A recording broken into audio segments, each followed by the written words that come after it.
إلا بالله العلي العظيم.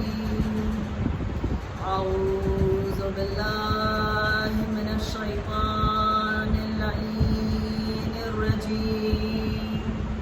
بسم الله الرحمن الرحيم. الحمد لله رب العالمين، والصلاة والسلام على ختم الأنبياء والمرسلين سید النبیین جد الحسن والحسین بالقاسم محمد. اللہم صل علی محمد وآل محمد وأہل بیتہ الطیبین الطاہرین المعصومین المظلومین ولعنۃ اللہ علی اعدائہم اجمعین. اما بعد فقد قال اللہ تعالی فی کتابہ الحکیم والقرآن المجید. بسم اللہ الرحمن الرحیم. انا جعلنا ما علی الارض زینۃ لہا. صدق اللہ العلی العظیم. صلوات علی محمد.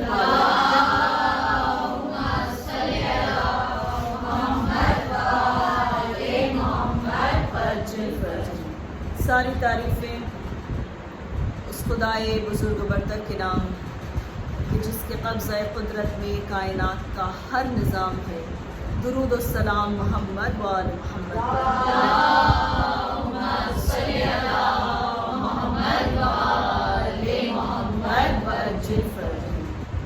کنیزان سیدہ، عزاداران سید الشہداء، آج ہم اور آپ یہاں پھر ایک بار حاضر ہیں کہ اس پاک فرش پہ بیٹھ کر ہم دونوں جہان کی سب سے عظیم اور سب سے افضل عبادت کو انجام دیں.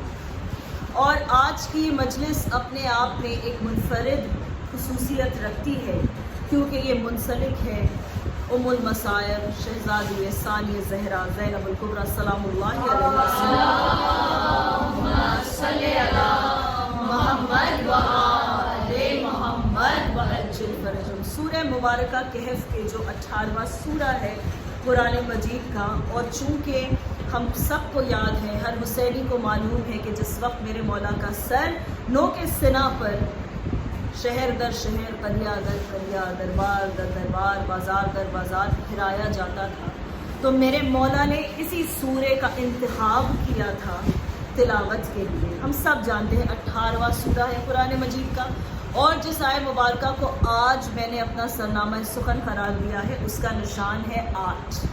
تو عزیزان گرامی، اس میں اللہ کہہ رہا ہے کہ ہم نے جو کچھ بھی زمین پر بنایا، ارض پہ زمین پر ہم نے جو بھی کچھ بنایا، زینت اللہ، وہ سب کچھ کیا ہے؟ زینت ہے. ہر چیز زینت ہے. اب زینت کیا ہے؟ سجاوٹ ہے، زیب ہے، زین ہے، خوبصورتی میں اضافہ ہے، کمال کی دلیل ہے. ہر چیز خوبصورت نظر آتی ہے. اللہ کے نظام میں حسن ہے. اللہ کی قدرت ہمیشہ حسن کو بنا کر رکھتی ہے، اور جو بھی چیز اس نے اس کائنات میں بنائی ہے، چاہے وہ ظاہراً خوبصورتی نہ رکھتی ہو، لیکن اپنے آپ میں اس کی ایک زینت ہے.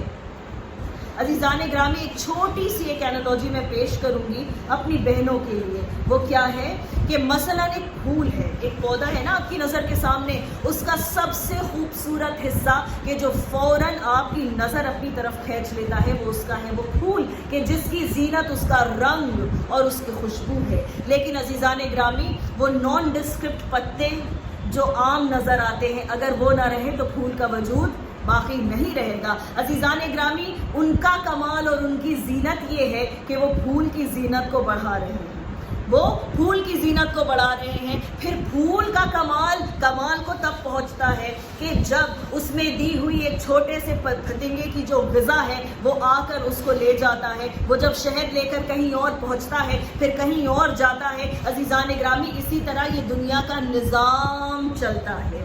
ہر چیز اپنی جگہ پر اپنی زینت لیے ہوئے ہے، اس لیے کہ اللہ اپنے حجت آخر میں کہہ رہا ہے کہ ہم نے جو بھی کچھ ارض پر بنایا ہے، جو بھی کچھ زمین پر بنایا ہے، وہ سب کا سب زینت ہے، چاہے تم اسے پہچانو نہ پہچانو، تم اسے پہچانو نہ پہچانو، اس کے وجود کی جو وجہ ہے، اور وہ اپنا کام جو بالکل اسی طرح کر رہا ہے کہ جیسے اسے کرنا چاہیے، یہ اس کی زینت ہے۔ عزیزان گرامی، ہم نہیں جانتے کہ مومن کی اولاد مومن ہوگی یا نہیں، ہم دعا مانگ سکتے ہیں، ایسا ہے یا نہیں ہے کہ ہم دعا مانگ سکتے ہیں کہ پروردگار ان عقائد کو ہماری اگلی نسل میں منتقل کر دے، انہیں ہم سے بہتر روحانیت دے، انہیں ہم سے زیادہ علم دے، انہیں ہم سے زیادہ محبت حسین دے، ہم یہی دعا مانگ سکتے ہیں۔ لیکن عزیزان گرامی، انسانوں کو اور جنوں کو چھوڑ کر باقی ہر چیز اپنی زینت اور کمال پر یوں ہی پہنچ جاتی ہے کہ آپ اگر سیب کا ایک بیج بوئیں گے تو اس میں سے پھر نارنج نہیں نکلے گا، اس میں سے پھر نرسل نہیں نکلے گا، وہ نکلے گا تو سیب ہی۔ اس کی زینت یہی ہے کہ وہ اپنے مدار سے کبھی ہٹتا نہیں۔ سورج نہیں کہتا ہے چاند سے کہ صبح آج تم نکل جاؤ، شام کو میں نکل جاؤں گا، نہیں، زینت ہے آسمان کی، رات کو ستاروں سے۔ اللہ کہتا ہے کہ عرض پر جو کچھ ہے وہ سب زینت ہے، جو کچھ ہے وہ سب زینت ہے، اور اللہ کا رسول سرور کائنات محمد المصطفیٰ صلی اللہ علیہ وآلہ وسلم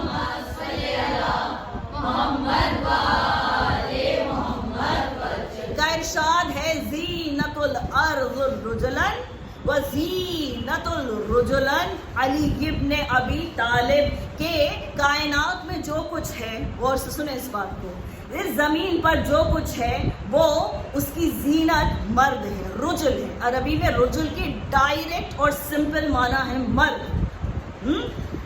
یہ خاموشی ایکسپیکٹڈ تھی۔ اللہم صلی علی محمد وآل محمد یا علی یا علی یا علی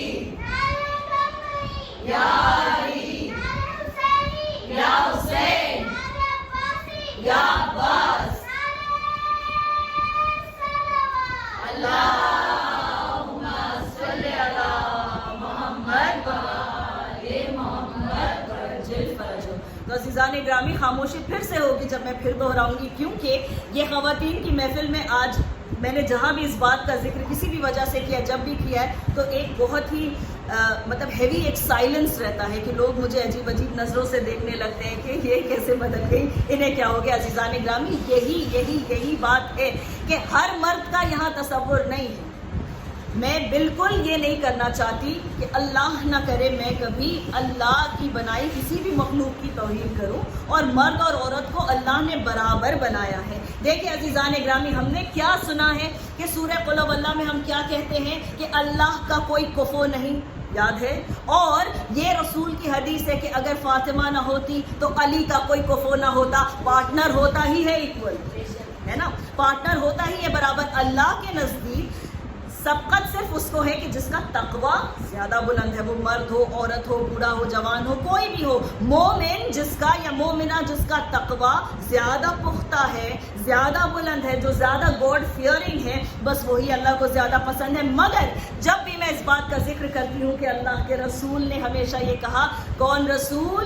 کہ جس کی زبان پر وہی کے تالے ہیں۔ تو عزیزان گرامی، وہ کہتا ہے کہ اس کائنات میں جو رجل ہیں وہ اس کائنات کی زینت ہیں، اور ان تمام رجل کی زینت علی ابن ابی طالب ہیں۔ عزیزان گرامی، ہم نے تلاش کیا، کیونکہ ہمیں معلوم ہے کہ اللہ کا رسول جب تک حکم پروردگار نہ ہو کچھ کہتا ہی نہیں۔ پھر ہم نے تلاش کر کے دیکھا کہ کیا کہیں اور کسی رجل کا تصور ہے، فوراً نظر جا کر ٹھہری اس جملے پر کہ جو 39ویں رات کو اللہ کے رسول نے خیبر کے پاس کھڑے ہو کر کہا تھا، لو تَأَنَّا رَایَةً غَدًا رُجُلًا غَيْرَ فَرَّارٍ، کہ کل میں رایا، میں علم اس کو دوں گا میں علم اس کو دوں گا جو رجل ہوگا، جو مرد ہوگا، جو غیر فرار ہوگا. بس ہمیں پہلا رجل وہاں سے مل گیا، ہم سمجھ گئے. پھر ہم واپس آئے قرآن کے پاس، کیونکہ یہ رسول وہ ہے کہ جس کی زبان پر وحی کے تالے ہیں. عزیزان گرامی، ہم نے پھر میچ کر کے دیکھا کہ بات صحیح ہے کہ نہیں ہے. بھائی ہم تو محبت کے جوش میں کچھ بھی کہہ جاتے ہیں نا، ہم پر تو یہی الزام لگایا جاتا ہے. لیکن جب ہم قرآن سے ملا کر دیکھتے ہیں تو ہم دیکھتے ہیں کہ محمد و آل محمد کی تمام احادیث این وضاحت اور تعویل قرآن ہے. عزیزان گرامی، ہم نے کیا دیکھا کہ اللہ قرآن مجید میں کہہ رہا ہے کہ بنی اسرائیل میں جتنے نبی ہیں، چاہے وہ موسیٰ ہو یا عیسیٰ ہو یا محمد ہو، عزیزان گرامی اللہ کبھی اپنی ترتیب میں کوئی ہیر پھیر نہیں کرتا. یہ بنی اسرائیل کے جیسے نبیوں کے 12 نائب ہیں، ویسے ہی محمد کے بھی 12 جانشین ہیں. قرآن کہتا ہے اثنا عشری رجلن، 12 مرد ہوں گے. پہلا ہمیں خیبر سے مل گیا، تو اب واپس چلے اس حدیث پر کہ اس عرض کی زینت کون ہے. اس عرض کی زینت وہ سلسلہ امامت ہے کہ جس کے آخری کڑی کے ہم منتظر ہیں. ایک درود پڑھیں.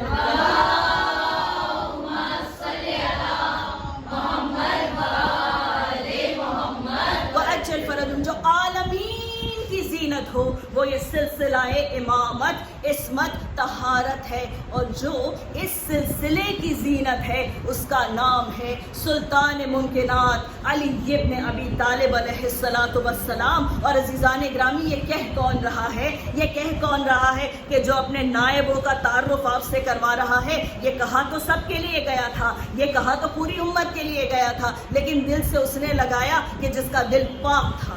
یاد اسے رہا کہ جس کی نسل صاف تھی. سمجھ میں اس کو آیا کہ جو حلالی تھا. تو عزیزان اکرامی، ہم نے دیکھ لیا کہ اللہ کے رسول نے بتا دیا کہ کل کائنات میں کیا ہے، جیسا اللہ کہتا ہے زینت ہے. زینت پھر کیا ہے؟ رجل ہے. رجل کی زینت علی ابن ابی طالب ہے.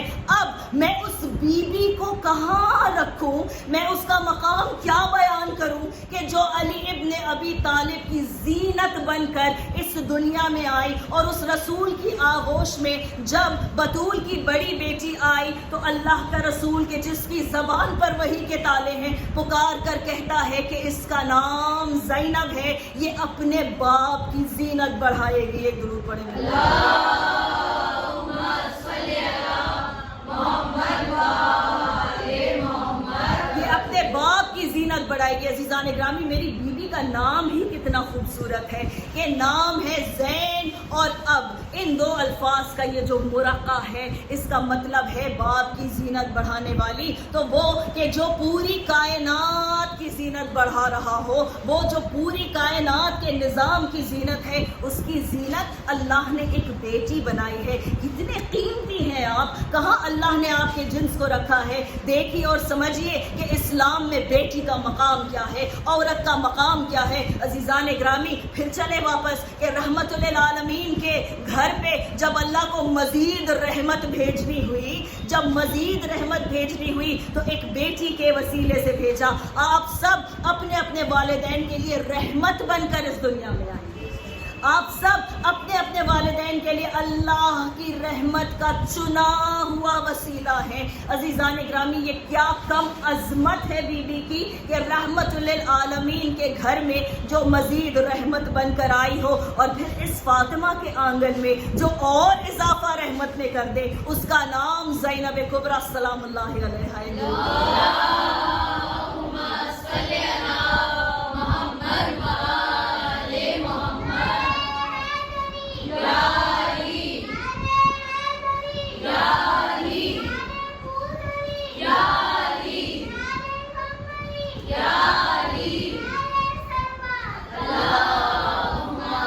علی محمد و آل محمد.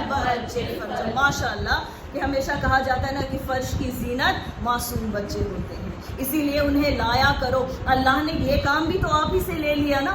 سب کی تربیت کہیں اور جا کر شروع ہوتی ہے. آپ اپنے شکم سے اپنے بچوں کی تربیت شروع کرتے ہیں کہ وہ حسین حسین کی صدائیں تب سننا سیکھ جاتے ہیں جب وہ اس دنیا میں آئے نہیں ہوتے ہیں. اور عزیزان گرامی وہ سفر محبت، وہ سفر عشق وہاں سے شروع ہو جاتا ہے. کتنے قیمتی ہیں آپ، اللہ نے آپ کو کس مقام پر رکھا ہے. تو عزیزان گرامی، جس نے رحمت للعالمین کے آنگن میں مزید رحمت کا نزول کروایا ہو وہ بی بی فاطمہ الزہرا ہیں، اور ان کے گھر جو رحمت بن کر آئی وہ بی بی زینب کبریٰ ہیں. عزیزان گرامی، رسالت مآب نے جب اس بچی کو لیا تو کبھی اس کی پیشانی کے بوسے لیتے تھے، کبھی اس کے رخساروں کو چومتے تھے اور کہتے تھے کہ یہ زینب ہے، یہ اپنے باپ کی زینت ہے، اس کا نام ام المصائب ہے. اور ملا کر شکل کہتے ہیں اپنی بیٹی سے کہ دیکھو یہ بالکل تمہاری ماں خدیجۃ الکبریٰ جیسی ہے، یہ بالکل تمہاری ماں خدیجۃ الکبریٰ جیسی ہے. بی بی کا قد بلند تھا، بی بی کا قد بلند تھا، بالکل جیسی عباس کی بہن ہونی چاہیے تھی بی بی ویسی ہی تھی. عزیزان گرامی، بی بی کے کیا کہنے کہ جو ثانی زہرا کہلاتی ہو. عزیزان گرامی، ہمیشہ ہم نے سنا ہے نا کہ بطور حیثیت بی بی فاطمہ الزہرا سلام اللہ علیہ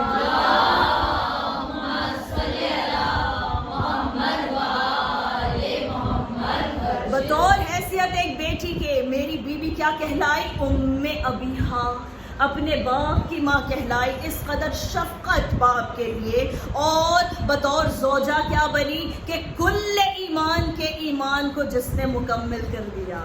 بھائی کہا جاتا ہے نا کہ جب نکاح ہوتا ہے تو آپ کا جو کفو ہے وہ آپ کے ایمان کو کامل کر دیتا ہے، آپ کے دین کو کامل کر دیتا ہے. جو کل ایمان کا آدھا ایمان مکمل کر دے، عزیزان گرامی، یہ وہ زوجہ ہے. اور ماں، پھر کیسی ماں کہ جس کے قدموں کے تلے ان کی جنت ہو، کہ جو خود سردار جوانان جنت ہے. عزیزان گرامی، ماں تو یوں بھی عظیم ہے، نہ کہ حسنین کی ماں ہو، نہ کہ زینب کبریٰ و صغریٰ کی ماں ہو، نہ کہ جس نے پکار کر عباس کو اپنا بیٹا کہا ہو. نہیں، جو 11 اماموں کی ماں ہے، جو جدہ ہے، جس کے بارے میں ہمارا چھٹا رہبر کہتا ہے کہ یہ وہ ہیں اللہم صلی علی محمد وآل محمد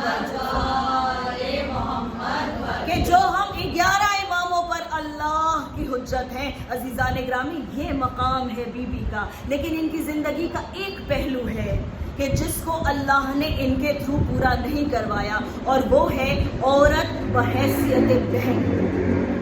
عورت بحیثیت بہن یہ ایک ایسا رشتہ ہے کہ اللہ نے پسند نہیں کیا کہ فاطمہ کو اپنی میراث کسی سے بانٹنا پڑے. عزیزان گرامی، یہاں میں فدق کی بات نہیں کر رہی ہوں. فاطمہ کو اپنی میراث، یعنی یہ جو بات ہے نا فاطمہ بضعۃ منی، یہ بٹ جائے، یہ نہیں بٹ سکتا ہے. شریک رسالت اولاد صرف ایک رہے گی اور وہ بھی بیٹی رہے گی. یہ اللہ کا فیصلہ ہے. دنیا چاہے جو کہہ لے، دنیا چاہے جو کر لے، یہ اللہ کا فیصلہ ہے کہ جو کل عالمین میں سب سے عظیم خاندان ہے، اللہ نے اس کی بنیاد ایک بیٹی کی میراث سے رکھوائی ہے. عزیزان گرامی، لیکن یہ پہلو میری بیوی کی زندگی کا خالی رہ گیا. بس اسی پہلو کو پورا کرتی ہیں بی بی ثانی زہرا. ثانی کہتے ہی ہیں دوسرے کو، یہ جو دوسری زہرا ہے، یہ جو دوسری زہرا ہے. عزیزان گرامی، ہم سب جانتے ہیں کہ جب بی بی فاطمہ الزہرا اس ملعون کے دربار میں گئی تھی، کیا مانگنے گئی تھی؟ بی بی فدق مانگنے گئی تھی؟ نہیں، بی بی حق کے ولایت علی ابن ابی طالب مانگنے گئی تھی. اس بات کو اجاگر کرنے گئی تھی کہ حق میرے شوہر کا ہے کہ جو تم نے غصب کر لیا، حق میرے شوہر کا ہے. عزیزان گرامی، اللہ کا رسول کہتا ہے کہ سب سے بڑا جہاد یہ ہے، سب سے بڑا جہاد یہ ہے کہ انسان ظالم کے روبرو کھڑا ہو، ساری قدرت اس کی ہو، ساری طاقت اس کی ہو، سب کچھ اس کے فیور میں ہو، لیکن اس کے سامنے حق بیانی کرے، جھوٹے کے سامنے سچ بولے، ظالم کے سامنے مظلوم کی حمایت کرے اور غاصب کے سامنے حق بیانی کرے. عزیزان گرامی، یہ وہ جہاد ہے جو بی بی نے اس وقت شروع کیا، اور اس کو تکمیل تک پہنچایا کس نے؟ ثانیہ زہرا نے پہنچایا۔ عزیزان گرامی، بیعت علی سے بھی مانگی گئی تھی، بیعت حسین سے بھی مانگی گئی، لیکن اس کے بعد کسی کی مجال نہ ہوئی کہ بیعت کو مانگ لے۔ دفاع امام میں خاتون کھڑی ہوئی، دفاع مرد میں نسوہ کھڑی ہوئی، اور عزیزان گرامی اس طرح سے علی کی بیٹی نے، فاتح خیبر کی بیٹی نے ہاتھ کو مڑوڑا ہے ظلم کے کہ دوبارہ ظلم کبھی سر اٹھا نہیں سکا۔ ظلم کی اور ہمت نہیں ہوئی کہ اس خاندان سے کھلم کھلا کوئی بات مانگ لے۔ عزیزان گرامی، یہ اثر ہے زینب کا، یہ اثر ہے زینب کے اس قیام کا کہ میری بیوی نے جو کام کر دیا ہے وہ کوئی نہیں کر سکتا۔ حسین کا نام عام کرنے والی زینب، حسین کا یہ قیام کامیاب کرنے والی زینب، عزیزان گرامی، جسے شریکۃ الحسین کہا جائے، جسے شریکۃ الحسین کہا جائے، اور جس کو ہمارے ائمہ معصومین کہیں عقیلہ آل محمد، یعنی آل محمد میں جو سب سے عقل مند ہو، جو سب سے زیادہ عقل مند ہو، عقیلہ آل محمد۔ کیوں؟ کیونکہ میری بیوی نے غم کو کبھی بھی اپنے قیام پر حاوی نہیں ہونے دیا۔ دیکھیے، یہی تو تضاد ہے نا کہ انسان اگر ام المصائب کہلائے تو پھر عقیلہ کیسے کہلائے گا، اور اگر عقیلہ کہلائے تو پھر ام المصائب کیسے کہلائے گا۔ لیکن یہ میری بیوی کی شخصیت کا کمال ہے کہ اپنے سینے میں جس نے سب کا غم سمیٹ لیا ہو، اس کے قدم کہیں نہیں ڈگمگائے، اس کے قدم کہیں نہیں ڈگمگائے۔ عزیزان گرامی، جب یزید پلیت لعنت اللہ علیہ نے اپنے دربار میں ایک مرتبہ مخاطب کر کے قیدیوں سے یہ کہا کہ دیکھ لو تمہارا کیا حال ہے، ہم نے تمہارے مردوں کو مار دیا ہے، تم بے پردہ ہو، تم زخمی ہو، تم میرے سامنے دست بستہ کھڑے ہو، تمہارے ہاتھ پسے پشت بندھے ہیں، تمہارے ہاتھوں میں رسیاں ہیں، ایک جو مرد ہے وہ پابند سلاسل ہے، تم نے خروج کیا ہے اور ہم نے تمہیں اس حال میں دیکھا ہے کہ معاذ اللہ نعوذ باللہ اللہ نے تمہیں ذلیل کیا ہے۔ جب کہنے لگا نا کہ تمہیں کیا نظر آتا ہے، ایک مرتبہ علی کی بیٹی نے علی کے لہجے میں کہا، عزیزان گرامی، جناب عفیف جو رسول اللہ کے بھی صحابی رہ چکے تھے اور جو مولائے کائنات کے بھی صحابی رہ چکے تھے، جو نابینا تھے، جب بازار میں سنا تھا نا، کوفے میں یہ لہجہ سنا تھا نا بی بی کا، تو ایک مرتبہ گھبرا کر کہنے لگے لوگوں سے کہ کیا قیامت آ گئی ہے؟ کہا ایسا کیوں پوچھتے ہو؟ کہا میں نے علی کی آواز سنی، میں نے علی کا لہجہ سنا ہے، یہ پردہ ہے زینب کے لہجے کا۔ اور ایک بات کہوں عزیزان گرامی کہ زمین پر علی کا لہجہ اگر کوئی لے سکتا ہے تو وہ زینب ہے، آسمان پر علی کا لہجہ اللہ لیتا ہے، اللہ بات کرتا ہے علی کے لہجے میں۔ ذرا تصور کریں عزیزان گرامی، جب یزید پلیت لعنت اللہ علیہ نے کہا کہ تمہیں کیا نظر آتا ہے، ایک مرتبہ علی کی بیٹی نے کہا ما رأیت الا جمیلا، مجھے جو نظر آتا ہے وہ صرف اللہ کا جمال ہے، مجھے صرف اللہ کا حسن نظر آتا ہے، اس کے نظام کا جمال نظر آتا ہے، اس کے فیصلوں کا جمال نظر آتا ہے۔ ہاں عزیزان گرامی، یہ کتنی زیادہ معرفت چاہیے خدا کی اس جملے کو ادا کرنے کے لیے کہ وہ بی بی کہ جس کے سر کے بالوں کو کبھی سورج نے نہ دیکھا ہو، وہ 700 کرسی نشینوں کے سامنے بے مقنا و چادر، ارے ہاتھوں میں رسیاں بندھی ہوئی ہیں، کھڑی ہے، ایک شرابی سے مخاطب ہے، لیکن کیا کہتی ہے؟ ما رأیت الا جمیلا، مجھے جمال کے سوا کچھ نظر نہیں آتا۔ ہاں میرے بھائی کا سر کٹا ہے، ہاں تشت طلا میں رکھا ہوا ہے، میں جانتی ہوں کہ تو ابھی چھڑی سے بے حرمتی کرے گا، میں جانتی ہوں کہ تو شراب کا چھڑکاؤ کرے گا، مگر یاد رکھ کہ یہ اللہ کا جمال ہے کہ تو یہ سب کچھ کر کے مٹ جائے گا۔ اور پھر بی بی کہتی ہیں واللہ کہ ہمارا ذکر کبھی نہیں مٹ سکتا۔ عزیزان گرامی، اس کے پہلے کہ مذاہب کا آغاز کروں، آپ کی آنکھیں چھلک اٹھی ہیں، لیکن ایک جملہ کہنا میں اپنی اخلاقی ذمہ داری سمجھتی ہوں۔ ہم ہمیشہ سنتے ہیں نا زینا مجالسکم بذکر علی ابن ابی طالب، ہمیشہ ہم نے سنا ہے نا عزیزان گرامی۔ دیکھیے دو الفاظ ہیں، ایک زینت کا، ایک مجلس کا۔ کس نے کہا رسالت مآب نے کہا کہ زینت بخشو اپنی محفلوں کو، ذکر علی ابن ابی طالب سے زینت بخشو اپنی مجلسوں کو، ذکر علی ابن ابی طالب سے۔ عزیزان گرامی، یہ تحریک مجالس کی میری بیوی نے شروع کی ہے، اور کیوں نہ ہو کہ یہ وہ زینت بخش بیٹی ہے کہ جو علی کا ذکر خود اپنی زبان سے کر کے یہ اعلان کر رہی ہے، جو حسین کا ماتم خود اپنی زبان سے شام میں کر کے یہ اعلان کر رہی ہے کہ ظلم ہار گیا اور حق جیت گیا۔ عزیزان گرامی، یہ صبر ہے میری بیوی کا، یہ عزم ہے، اتنی قوت، اتنی ہمت کہ جب دوبارہ سے دیکھیں زینب مدینے واپس آ گئی ہے نا، دوبارہ امام کو طلب کیا گیا ہے دوبارہ گرفتار کرنے کے لیے، لیکن میری بیوی کیا کہتی ہے؟ وہ بیوی کہ جس نے 1 برس ایک لباس میں کاٹا ہے، وہ بیوی کہ جو 72 کی سوگوار ہے، وہ بیوی کہ جو اپنے بیٹوں پہ اب تک نہیں روئی ہے، وہ بیوی کہ جو جب جس گھر میں جاتی ہے مدینے کے محلہ بنی ہاشم کے، جب جس گھر میں جاتی ہے سونے آنگن دیکھتی ہے نا، اجڑے ہوئے حجرے دیکھتی ہے، نظر میں کتنے سارے مناظر پھر جاتے ہوں، نظر میں کتنے مناظر پھرتے ہوں گے، جس کی پشت پر تازیانوں کے نشان اب بھی زندہ ہیں، جس کے ہاتھ کی نیل اب بھی کم نہیں ہوئی۔ جب میرے مولا سجاد کو طلب کیا گیا، بی بی کہتی ہے سجاد میں تمہیں تنہا نہیں جانے دوں گی، میں تمہیں تنہا نہیں جانے دوں گی میرے لال، زینب تمہارے ساتھ جائے گی۔ عزیزان گرامی، آج ایک روایت کے مطابق میری بیوی کی شہادت کی تاریخ ہے۔ آپ سنیں گے کہ میری بیوی کا قتل کیسے کیا گیا۔ ہاں، حکومت نے اس بات کو پھیلایا کہ باغبان نے بیلچہ سر پر مارا، لیکن ان کے ہی سر پر کیوں مارا؟ اس لیے کہ پہچانتا تھا کہ یہ وہ خاتون ہے کہ جس کے ہاتھ جب بندھے تھے اس نے حکومت کا تختہ الٹ دیا تھا۔ ہاں عزیزان گرامی، یہ خوف ہے زینب کا، یہ خوف ہے علی کی بیٹی کا، جو آج بھی ظالم کے دل میں ہے، جو کبھی نہیں مٹے گا۔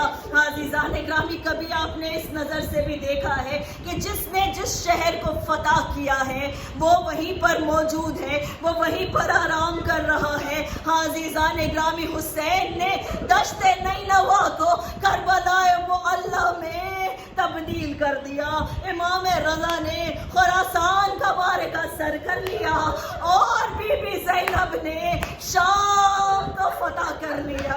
آج بھی جب آپ جائیں گے وہاں انشاءاللہ تو دیکھیں گے کہ آج بھی جب دمشق میں انسان داخل ہوتا ہے تو کہا جاتا ہے خیر مقدم سیدہ زینب کے شہر میں آپ کا۔ عزیزان گرامی، وہ بی بی کیوں گریہ کر رہی تھی اس باغ کے پاس کہ جہاں میری بی بی کی سواری کو رکایا گیا؟ ارے ساتھ فضا بھی ہیں، یہ وہ ہیں کہ جو چشمدید گواہ ہے کربلا کے واقعات کی۔ عزیزان گرامی، ایک مرتبہ میری بی بی کو کچھ یاد آیا، ارے خوشبو محسوس ہوئی۔ خوشبو کون سی تھی؟ خوشبو بھائی حسین کے خون کی تھی۔ عزیزان گرامی، ایک مرتبہ بی بی نے چاروں طرف نظریں دوڑائی، ارے وہ منظر یاد آیا کہ اسی باغ کے ایک درخت میں ایک شاخ سے حسین کے سر کو ایک گٹھری میں لٹکایا گیا تھا۔ وہ سید الشہداء کا خون تھا جو ہمیشہ تازہ رہے گا۔ ارے جو یاد آیا نا میری بی بی کو، اس قدر گریہ آزاری کیا زینب نے، ارے یہ گریہ کی صدا بلند ہوئی کہ ایک مرتبہ ایک بیلچہ سر پر لگا، حسین کی پہلی ذاکرہ ہمیشہ کے لیے خاموش ہو گئی۔ جزاکم ربکم۔ بس 2-4 جملے اور اسباب رحمت کو میں نے سمیٹا۔ عزیزان گرامی، ہم نے سن لیا نا کہ بیلچہ مار کر میری بی بی کو شہید کیا گیا، لیکن ذرا تصور کریں کہ کیا آلہ قتل میری بی بی کا صرف وہ بیلچہ تھا؟ کیا وہ ہتھیار تھا کہ جس سے مارا گیا تھا زینب کو؟ نہیں عزیزان گرامی، زینب تو تل تل ماری گئی ہے، زینب تو ہر لمحہ ماری گئی ہے، زینب اس وقت بھی ماری گئی جب قاسم کی لاش کے ٹکڑے دیکھے، زینب اس وقت بھی ماری گئی جب علی اکبر کا چاک سینہ دیکھا، جب علی اصغر کی کٹی ہوئی گردن دیکھی، اور عرض کروں آپ کے سامنے زینب تب بھی ماری گئی تھی جب عباس دریا سے واپس نہیں آیا۔